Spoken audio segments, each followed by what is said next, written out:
Welcome to this episode of The Journey with me, Shaina NC. Today we have with us a mass leader, somebody who has been an MLA twice and a member of parliament 5 times already. You heard it right. Rao Sahib Danve was born in 1955 in Jalna in Maharashtra. He is the son of Dada Rao Danve and completed his BA and JES from Jalna. We all know that how difficult it is to come from rural politics, but here Rao Sahib Danve has shown that with his 3 daughters and 1 son, who is also a member of the legislative constituency of Bokhardan, he belongs to the Bharatiya Janata Party with pride, represents the 16th Lok Sabha and is currently holding the position of the MOS for railways, coals and mines. Let's welcome Rao Sahib Danve and understand how he came into public life and what his journey is. स्वागत है आपका राव साहब। आप जालना से आते हैं, हमारे home state Maharashtra से। सबसे पहले जानना चाहेंगे कि आप राजनीति में कैसे आए और आए उसके बाद 2 बार विधायक, 5 बार सांसद, ये तो 35 साल तो यही हो गए आपके। ऐसा इमरजेंसी का समय था जी, और उस समय हम स्टूडेंट लाइफ में थे जी। और जब स्टूडेंट थे तो इमरजेंसी में जो हो रहा था ये कोई इस देश के नौजवानों को या लोगों को पसंद नहीं था। लेकिन उसके बाद जब 77 का लोकसभा का चुनाव डिक्लेयर हुआ तो उस समय काफ़ी नौजवान इमरजेंसी के खिलाफ, इंदिरा जी के खिलाफ राजनीति में आ गए। तो आप उस दरमियान इमरजेंसी में आ गए? हाँ, तो जनता पार्टी को हम लोगों ने, नौजवानों ने सपोर्ट करना शुरू कर दिया जी। उसमें से मैं भी एक था जी। क्योंकि इमरजेंसी में जो हुआ था वो कोई ठीक नहीं था जी।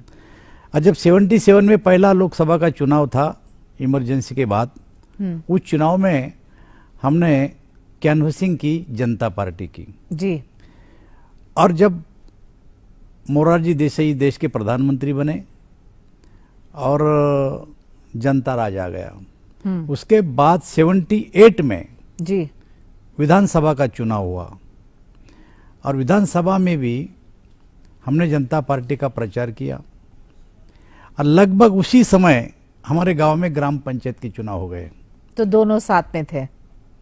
नहीं, चुनाव उसी समय मतलब थोड़ा आगे पीछे। ओके। और 78 में प्रचार किया, 77 में प्रचार किया और उसके बाद ग्राम पंचायत के चुनाव आ गए। तो मेरे गांव बहुत छोटा था, जबकि मेरे गांव की जनसंख्या थी 400 जी। 3 गांव मिलाकर एक ग्राम पंचायत थी, जवखड़ा खुर्द, जवखड़ा बुद्रुक और पलसखेड़ा। तो ये ग्राम पंचायत के चुनाव में पहली बार मैंने हिस्सा लिया और मैं चुन के आया और गांव का सरपंच बना जी। मेरे घर में लिखा पढ़ा पहला आदमी मैं हूँ, इसलिए राजनीति से हमारी फैमिली का कोई संबंध नहीं था। लेकिन 77 और 78 में जब मेरे कोई साथियों के साथ मैंने चुनाव में हिस्सा लिया, उससे मुझे भी स्फूर्ति आ गई जी और सरपंच बना। मैं 1.5 साल सरपंच रहा 3 गांव का। अरे वाह। और सरपंच रहने के बाद पंचायत समिति के चुनाव आ गए और चुनाव आए तो 1.5 साल में मैंने जो गांव में काम किए थे, जो संपर्क था, हर विषय में मैं रुचि लेता था और लोग मेरी तरफ एक नया सरपंच बोल के देखना शुरू कर दिए थे। तो ऐसे में चुनाव आया और मैंने जनता पार्टी से टिकट मांगा। जब हमारा सिंबल था नागरधारी शेतकरी, हलधर, उसको हिंदी में बोलते हलधर, मराठी में बोलते नागरधारी शेतकरी। तो उस समय में मैंने टिकट मांगा और मुझे टिकट मिल गया और उसी टिकट पे मैं पंचायत समिति को पहली बार फिर से चुन के आया जी। और उसके बाद मैंने ग्राम पंचायत छोड़ दिया। और उस समय के जो हमारे नेता थे, वो नेताओं ने पंचायत समिति के चुनाव में जो पंचायत समिति का सभापति पद होता है, जो तहसील, सारे तहसील को ये करता है, उसका मुझे सभापति बनाया गया। तो आपको एक्सपीरियंस ग्रास रूट से ही मिला और फिर मास लीडर बन गए। खैर, आपने भारतीय जनता पार्टी को शुरुआत से देखी है और जो आपका योगदान रहा है, आप महाराष्ट्र के अध्यक्ष भी रहे हैं, फिर आप मंत्री भी बने 2 बार, फूड एंड सिविल सप्लाईज और हाल ही में रेलवेज को। मैं पूछना चाहती हूँ कि ये अनुभव का जो रास्ता था, क्या आपने कभी भी सोचा कि जालना के एक छोटे परिवार के विधायक सांसद बनेंगे, सांसद के बाद मंत्री बनेंगे, मंत्री के बाद प्रदेश के अध्यक्ष बनेंगे और फिर वापस मंत्री बनेंगे? राजनीति में जो सोचता है वो कभी नहीं होता है। Politics is wait and watch और Yes. Politics 1 week is very long. राजनीति में काम करते रहना, और जो रोज सोचता है आज जिसका होता नहीं है वो रोज मरता है। जी, सोच में ही मरते हैं। सोच में ही मरते हैं। मुझे ऐसा लगता सोचना नहीं है। जो जिम्मेदारी आपको मिली वो ठीक से निभाना, जी जान लगाकर उस पर काम करना, यही राजनीति में इसी राजनीति में सफल होता है आदमी। और मुझे लगता है कि मैं सरपंच बनूंगा, मैं सभापति बनूंगा, मैं एमएलए बनूंगा, मैं मंत्री बनूंगा, मैं राज्य का अध्यक्ष बनूंगा और फिर दोबारा मंत्री, ये कभी नहीं सोचा था। क्योंकि ये यही हो सकता है भारतीय जनता पार्टी में कि एक गांव का जिसका गांव की जनसंख्या 250 है, उसी गांव का केंद्र में मंत्री बनता, ये केवल भारतीय जनता पार्टी में ही होता है। ये आकांक्षा अपेक्षा की जो स्टोरी है, प्रधानमंत्री चाय वाला बनके प्रधानमंत्री बनते हैं, जो कोई पोस्टर लगाता है अध्यक्ष बनता है, राव साहब दानवे मंत्री बनते हैं, ये बहुत ही बड़ी बात है। लेकिन आपको क्या लगता है कि ये जिम्मेदारी के साथ जो आपको योगदान करने का एक मौका मिला संसद में, क्या आपको लगता है कि ये प्रजातंत्र लोकतंत्र के लिए भी रोल मॉडल्स के रूप में ये एस्पिरेशनल स्टोरीज बाहर लाना जरूरी है? नहीं, ऐसा है कि कई बड़े नेताओं का काम योगदान हमारे सामने है, और कोई भी राजनीतिज्ञ आदमी अगर काम करता है तो किसी को ना किसी को तो भी सामने रख के काम करता है। जैसे हमारे जीवन में अटल बिहारी वाजपेयी, लाल कृष्ण आडवाणी, मुरली मनोहर जोशी आए, और हाल ही में नरेंद्र मोदी जी है, अमित भाई है, नड्डा जी है, ये तो हमारे सामने है। इन्होंने भी क्या किया, इनकी स्टोरी देखिए कैसी है। नरेंद्र भाई की स्टोरी देखिए, सब दुनिया जानती है कि वो चाय बेचते थे। और आडवाणी जी भी संघ प्रचारक थे, जो राजस्थान में थे, इधर थे, काम तो ग्रास रूट को किया इन्होंने भी। अखिल भारतीय विद्यार्थी परिषद में नड्डा जी ने काम किया, अखिल भारतीय विद्यार्थी परिषद में अमित भाई ने काम किया। अमित भाई ने तो कितने कितने कष्ट सहन किए पार्टी में रहते हुए भी, जबकि वो पद पे रहने के बाद भी उनको इस्तीफा देना पड़ा, उनको जेल जाना पड़ा, भूमिगत रहना पड़ा। सबसे चैलेंजिंग रोल आपके लिए क्या रहा है? चैलेंज का मतलब क्या है कि जो जिम्मेदारी मुझ पर सौंपी गई उससे जी जान लगा के पूरी तरह से पूरा करना, ये मेरा काम रहा है, और आज तक मुझे उसमें यश मिला है। मैं अपेक्षी कभी नहीं रहा, इसलिए ऐसा मैं उस काम हाथ में लेता तो चैलेंज समझ के नहीं लेता है। राव साहब, आपका बहुत लंबा सफर रहा है और राजनीतिक एक्सपीरियंस भी। क्या आपको लगता है कि जब एक अलायंस बनता है इलेक्शन के पहले, वो अलायंस हमेशा बरकरार रहता है इलेक्शन के बाद, या फिर लोगों की जो आकांक्षा अपेक्षा है हर एक दल का, वो इतना बढ़ता है कि देन इट इज कटल टू बी इन पावर? ऐसा है, मैं 40 साल से राजनीति में हूँ जी, और कई अलायंस मैंने देखे हैं, लेकिन भारतीय जनता पार्टी शिवसेना युति जो अलायंस था वो सबसे लंबा चला। पंजाब में अकाली दल और भारतीय जनता पार्टी का जो अलायंस था वो लंबा चला, इतना लंबा अलायंस किसी का भी नहीं चला। हफ्ते भर में भी अलायंस टूट गए कुछ लोगों के, महीना भर में भी टूट गए, 6 महीने में भी टूट गए, साल भर में भी टूट गए। मैं आपको पूछना चाहती हूँ कि क्या योगदान रहा है आपके 5 टर्म्स में? एनी हिस्टोरिक मूवमेंट या एनी हिस्टोरिक क्वेश्चंस जो आपने उठाए जिसके वजह से आपको लगता है कि जालना को भी फायदा हुआ है और देश को फायदा हुआ है? और फिर हम आएंगे आपके रेल मंत्री के कंट्रीब्यूशंस पे। देखिए, हम सरकार का हिस्सा है, ज्यादातर लंबे समय तक हम अपोजिशन पार्टी में रहे। मेरे 35 साल के एमएलए एमपी के राज में मैं केवल 8 साल सत्ता में रहा हूं। बाकी सारा समय तक मैं अपोजिशन पार्टी में रहा हूँ। और जिस अपोजिशन पार्टी में रहते हुए जिस विषय को मैं लोकसभा में या विधानसभा में उठाता रहा, ये 8 साल में पूरा करने की कोशिश मैंने की है।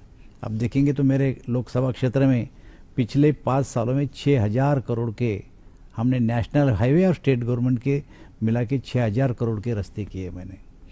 देश भर में ड्राई पोर्ट ये जो कंसेप्ट है ये समुद्र किनारे होता है। मेरा पहला ड्राई पोर्ट था जालने का, जिसका हमने इनॉग्रेशन किया और अब मल्टी मॉडल लॉजिस्टिक पार्क में उसको कन्वर्ट किया और देश में जो 35 मल्टी मॉडल लॉजिस्टिक पार्क हो गए उसमें से मेरा जालना है। आपकी लोकप्रियता जालना में हम सब जानते हैं, मैं स्वयं आई हूं, मुझे पता है जलयुक्त शिवार के निमित्त भी कितना काम हुआ है। आपने इतने सारे रोजगार दिए हैं वहां पर, आपने जो इंफ्रास्ट्रक्चर दिया है, लेकिन बहुत सारा काम अभी भी करना बाकी है। तो क्या है आपका सपना? How would you like to create a role model constituency of Jalna for other parliamentarians to replicate? नहीं, ऐसा है, पहली बात तो यह है कि काम कभी खत्म नहीं होता। ऐसा नहीं है कि ये 2 काम होने के बाद अब मेरा काम खत्म हो गया। ये कंटिन्यूस चलने वाली प्रोसीजर है। नहीं, लेकिन आपके पास 5 टर्म्स मिले, तो is Jalna the ideal constituency? कहने का मतलब कि 5 टर्म में क्या जालना परफेक्ट कंस्टिट्यूंसी है या अभी भी कुछ बाकी है? दिल्ली मुंबई कॉरिडोर जो सेंट्रल गवर्नमेंट का कंसेप्ट है, वहां पर हमने 10,000 एकड़ जमीन एक्वायर किया है और इस जमीन में ये जमीन MIDC ने एक्वायर की है और वहां पर कई नए कंपनियां आकर वहां पर अपनी कंपनियां डाल रही है। वहां पर लोगों को रोजगार दिलाने के लिए आगे के समय में मुझे काम करना है और ये कंपनियों के लिए वहां पर सारा इंफ्रास्ट्रक्चर रेडी है। अभी रोड है, लाइट है, जमीन है, पानी है।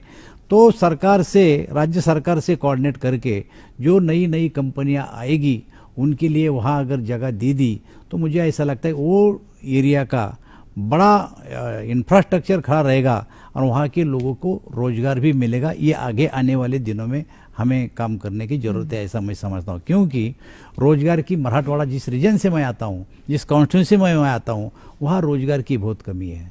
ज्यादा रोजगार कहाँ मिलते हैं? नासिक, ठाणे, मुंबई, पुणे, जो विदर्भ में और मराठवाड़ा में जाते नहीं है। लेकिन एक रोल ये बड़ा अच्छा हुआ है हमारे लिए। दूसरा, समृद्धि महामार्ग हमारे पास बना है जो बम्बई से नागपुर जाता है। अब ये रोड के कारण 3 घंटे में बम्बई से हमारे लोकसभा क्षेत्र में आ सकते, तो कोई भी कंपनी का मालिक ये सोचेगा कि मैं सवेरे जाकर शाम को वापस आ सकता हूँ। तो बड़ा एक फायदा हमें इस और बहुत सारे इंडस्ट्री आ जाएंगे वहाँ जी, तो उसका फायदा क्षेत्र को मिलेगा जी।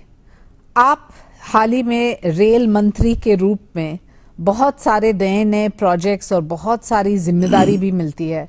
क्या आपको लगता है कि अभी रेलवेज में जहां इतनी आबादी बढ़ी है, इतने सारे लोग कम्यूट करते हैं, उनको सुविधा आप दे पा रहे हैं सही ढंग से? पार्लियामेंट में जब भी विषय निकलता है तो अपोजिशन पार्टी वालों ने भी कई बार बोला है कि पहले के बदले अब स्टेशन में साफ सुथरा हो रहा है। स्टेशन तो हो रहे हैं। हमने लगभग 200 स्टेशन डेवलपमेंट के काम हाथ में लिए हैं। उसमें 32 पर अभी ऑलरेडी काम चल रहा है। फिर उसमें नागपुर का अजनी हो, बम्बई का छत्रपति शिवाजी टर्मिनल हो, ऐसे बड़े बड़े स्टेशन हमने लिए हैं। गांधीनगर का स्टेशन डेवलप हुआ है। भोपाल का रानी कमलापति स्टेशन डेवलप हुआ है। दिल्ली का स्टेशन लिया है। 10,000 करोड़ का अभी 3 स्टेशन के नाम अभी मोदी जी ने कैबिनेट में लिए। 10,000 करोड़ रुपया खर्चा करके 3 स्टेशन बनने वाले, उसमें दिल्ली भी है, उसमें बम्बई भी है, ये स्टेशन बनने वाले हैं। तो ये स्टेशन डेवलपमेंट 200 स्टेशन डेवलपमेंट का, और वो एयरपोर्ट टाइप वो स्टेशन का डिजाइन किया गया है ताकि वहाँ मॉल हो, वहाँ सब रेस्टोरेंट हो, सब सुविधा वहाँ पर होने वाली है।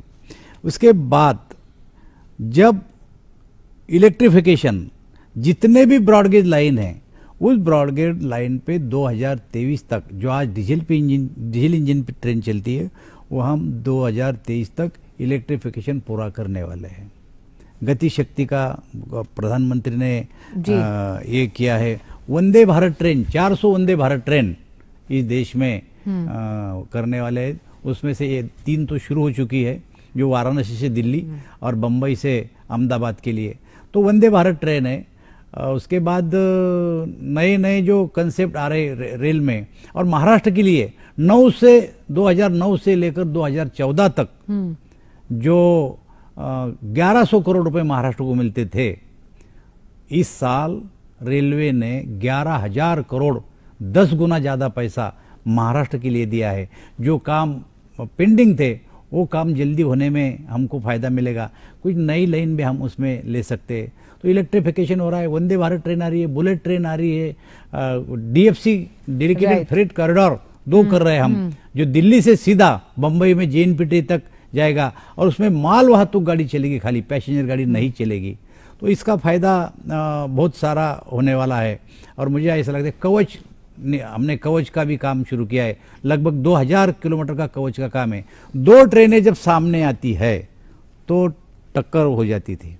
अब कवच के कारण आमने सामने अगर 2 ट्रेन आई तो अपने आप ट्रेन रुकने वाली है। नया लाया है, और ये आत्मनिर्भर भारत के तहत किया है हमने। ये इंटरनेशनल ऑडियंस भी जो जर्नी देख रहे हैं, they must also know that the endeavour of the government is to have world class railway stations, almost like airports, like a mall, but most importantly to give the consumer and the railway passenger the comfort and the safety being a priority. I'd like to applaud you Rao Sahib ji, क्योंकि आप और प्रधानमंत्री जी के नेतृत्व में railways का जो महत्वपूर्ण एक लाइफलाइन होता है पूरे देश में, ये कनेक्टिविटी के बाद सेफ्टी, सेफ्टी के बाद साफ वातावरण, और फिर ये देखना कि सब चीज सीमलेसली चले, ये बहुत ही बड़ा इंफ्रास्ट्रक्चर नेटवर्क है। क्या आपको लगता है कि जब अंग्रेज के जमाने में रेलवेज और पोस्टल सर्विसेज आया था भारत में, उसका कोई लाभ रहा है, या फिर मोदी जी के नेतृत्व में सब चीज इतने फास्ट स्पीड से होते हैं कि action speak louder than words? Railway तो ब्रिटिशों ने लाई, हाँ, कुछ राजा महाराजाओं की भी रेल थी। और जब रेल आई, उस समय की रेल और आज के रेल का अंतर देखिए। उस समय रेल कोयले पे चलती थी, तो साफ वातावरण की बात आपने कही, तो प्रदूषण तो होता ही था। उसके बाद डीजल पे रेल चलने लगी। अब इलेक्ट्रिफिकेशन पे रेल मोदी जी के समय में हम ला रहे हैं। इलेक्ट्रिफिकेशन का मतलब कार्बन तो कम निकलेगा, और दूसरी बात है कि हर स्टेशन में अगर 1 मिनट के लिए जल्दी स्पीड लेती है ट्रेन, कोयले में और डीजल में पिकअप लेने के लिए 2-3-4 मिनट तो लगते थे, वह 1 मिनट में हमारी ट्रेन अभी स्पीड लेती है। अगर हर स्टेशन पे 2 मिनट अगर हमारे बच गए, और दिल्ली से बंबई तक अगर 50 स्टेशन होंगे तो आपके 100 मिनट हमारे बच गए हैं, और आम जनता को वो फायदा और होता है। 100 रुपये खर्चा आता है, तो 30 रुपये में हम अभी इलेक्ट्रिफिकेशन में जा रहे हैं।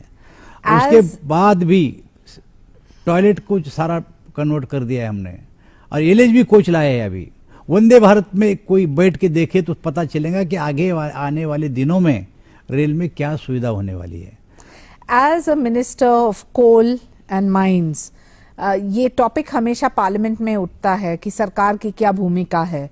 क्या है आपकी भूमिका in the days to come? What are the perks and what are the provisions that will be made so that mining becomes environment friendly and so that coal is not a matter of contention? अपने देश में जो कोयला है वो 80% कोयला अपने देश में ही मिलता है, और लगभग 20% कोयला हमें बाहर से लाना पड़ता है। ये जो कोयला है जो हम देते हैं, ये रैशनलाइज रेट पे देते हैं। रैशनलाइज रेट पे ग्रेड वाइज 1200 रुपये से लेकर तो 2500 रुपये तक का हमारा कोयले का रेट होता है। लेकिन बाहर का कोयले का रेट अगर आप देखेंगे तो 10,000, 12,000, 15,000 तक रुपये, 15,000, और अपना 1200 से लेकर बहुत बहुत तो 2,500 तक ग्रेड वाइज। तो इसका मतलब इस देश का बिजली पूरा अपने कोयले पे डिपेंड करता है। अब ये कोयला उसका जो डिस्ट्रीब्यूशन था पहले जो था फर्स्ट कम फर्स्ट उसको कोयला दिया जाता था। कल को आप आए या एप्लीकेशन किया, मंत्री ने साइन कर दिया, छोटी सी एक कमेटी थी, वो कमेटी सैंक्शन करा देती थी, किसी को भी मिलता था। पहचान वाला होना, अपने वालों को देना, ये चलता था। लेकिन मोदी जी के सरकार आने के बाद ये पद्धति हमने बंद कर दी और हमने ऑक्शन शुरू कर दिया। हम ऑक्शन शुरू कर दिया, फर्स्ट कम फर्स्ट नहीं है, जो ज्यादा पैसा देगा उसको देना ये पद्धति शुरू कर दी। तो एक पारदर्शिकता आ गई, अपने वाले को देने का कोई बात नहीं रही, इसमें पारदर्शिकता आ गई और उसके कारण देश का भी फायदा हुआ। केवल इतना ही नहीं, उसको एनमेट की भी स्थापना हमने की, जो राज्य ज्यादा कोयला निकाले उनको मदद करने का भी काम किया। और मुझे लगता है कि आज की तारीख में अपने यहाँ आत्मनिर्भर भारत के तहत ज्यादा से ज्यादा कोयला खदान हमने ढूंढे और ऑक्शन करने का काम किया, जो कि बाहर से आने वाला जो कोयला है वो कम से कम लाने का काम पड़े और आत्मनिर्भर भारत के तहत जो अपने पास है उसको ज्यादा से ज्यादा निकाल कर आयात कम करने का भारत सरकार की कोशिश रही है। द जर्नी शो करने का मकसद ये है कि 75 years of India's independence, we are a vibrant democracy, we have done a lot to keep our communities together, unity in diversity। लेकिन अभी भी युवा वर्ग जब राजनीति को देखते हैं तो एक तरफ से दूरी रहते हैं, उनको इतना मन नहीं लगता है कि सरकार में आए या सरकार के लिए काम करें या राजनीति में प्रवेश करें। आप क्या संदेश देना चाहेंगे उन दर्शकों को जो देख रहे हैं कि 75 years down India has emerged as a superpower but still are not interested to enter politics? नहीं, मुझे ऐसा लगता है कि नौजवान जो होते हैं, तरुण जो होते हैं, उन्होंने राजनीति में आना चाहिए।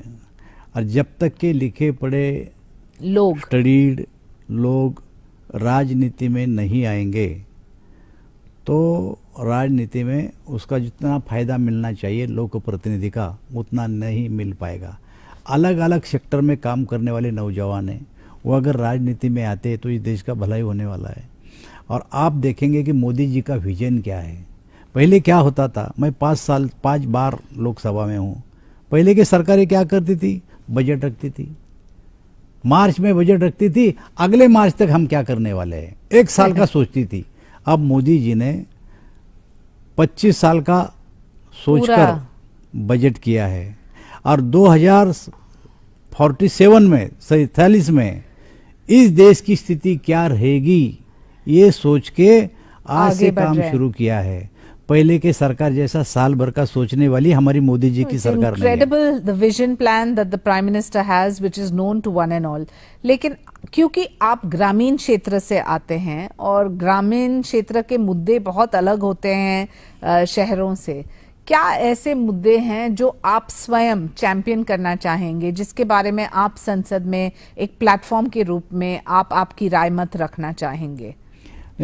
अभी ऐसा है कि आप देखते होंगे कि मोदी जी ने पहली बार इस देश में कृषि पे बजट अगर किसी ने रखा होगा तो मोदी जी की सरकार ने रखा होगा और बजट रख के इसका इम्प्लीमेंटेशन करने की भी यंत्रणा पूरी तरह से खड़ी की है। 10,000 एफपीओ फार्मर प्रोड्यूसर कंपनी करने की घोषणा मोदी जी ने की है ताकि किसानों का जो माल है वो खरीदे और मिनिमम सपोर्ट प्राइस जो है हर साल बढ़ती रही है। मिनिमम समझ गए ये मुद्दा? क्या किसान समझ गए ये मुद्दा या वहां भी प्रोपेगेंडा चल रहा है? नहीं, किसान पूरी तरह से समझ गए ये मुद्दा। जब हर साल अभी अगर सरकार क्या चाहती है कि ये हमारी मिनिमम सपोर्ट प्राइस है, इस भाव में हम सरकार खरीदेगी, अगर उससे ज्यादा भाव आपको मिलता है तो आप बाजार में बेचो। इसके लिए एफपीओ काम करती है हमारी और कई एफपीओ रजिस्टर हुई है, लोग उस पर डाल रहे हैं। मिनिमम सपोर्ट प्राइस में आप पंजाब में देखो, हरियाणा में देखो, मध्य प्रदेश में देखो, महाराष्ट्र में भी कई हिस्सों में देखो, तो किसानों का जो राइस है, धान है या गेहूं है या स्वीट कॉर्न है वो तो सरकार खरीद रही है। मुझे ऐसा लगता है कि सरकार जो निर्णय लेती है तो सरकार ने ये भी यंत्रणा खड़ी की है कि लोगों तो कैसे पहुंचे। पहले सरकार निर्णय लेती थी, लोगों तक पहुंचता नहीं था, लेकिन आप सरकार ने ये यंत्रणा खुद अपने लेवल पे खड़ी की है कि हम जो निर्णय लेंगे वो लोगों तक पहुंचेगा। हम almost we are coming to the end of the programme. I want to understand कि राव साहब दानवे जब राजनीति नहीं कर रहे हैं, जब संसद में नहीं हैं, जब मंत्री नहीं हैं, आपका हॉबी क्या है? आप क्या करते हैं आपके पास टाइम में? देखिए, लंबे समय तक तो मैं राजनीति में रहा हूँ। 40 वर्ष। 40 वर्ष मैं राजनीति में रहा हूँ और मुझे ऐसा लगता है कि लास्ट डे तक तो कोई राजनीति कर नहीं सकता। नहीं, कभी न कभी राजनीति से अपने को रिटायर होना ही पड़ता है जी। कुछ लोग खुद रिटायर हो जाते हैं और कुछ लोगों को लोग रिटायर कर देते हैं। और अंग्रेजी तो में एक कहावत है कि experience has no expiry date. Yes. और राजनीति में तो कोई भी एक्सपायर करने के लिए तैयार नहीं है तैयार। तो मुझे ऐसा लगता है कि जब भी ये समय आएगा तो मैं सोशल वर्क करूंगा। इतने लंबे राजनीतिक समय में कई काम मैंने किए हैं और मुझे विजन भी है कि इसके बाद क्या, ये मैं आज भी सोचता हूँ कि जब राजनीति से रिटायर हो जाऊंगा तो अपने आप सोशल वर्क में जुड़ जाऊंगा जी। सोशल वर्क हम कर सकते हैं। बहुत बहुत अच्छा लगा आपसे बात करके। शुभकामनाएं आपको और धन्यवाद कि आप इस प्रोग्राम जर्नी में आए। Thank you. So that was Rao Sahib Danve, our Minister for Railways, Coal and Mine. Not only has he been deeply involved with the cooperative movement, but as a minister has contributed immensely to the growth of this great country of ours. Every week we will have one member of parliament discuss his or her journey, and as Rao Sahib Danve highlighted the work he has done in Jalna, obviously which has impacted, which shows that he won from 1 lakhs to 3 lakhs as a victory margin, not just being a mandate of the people, but the love that comes from his constituency. I request you to keep watching The Journey with me, Shaina NC, for Doordarshan. Thank you all.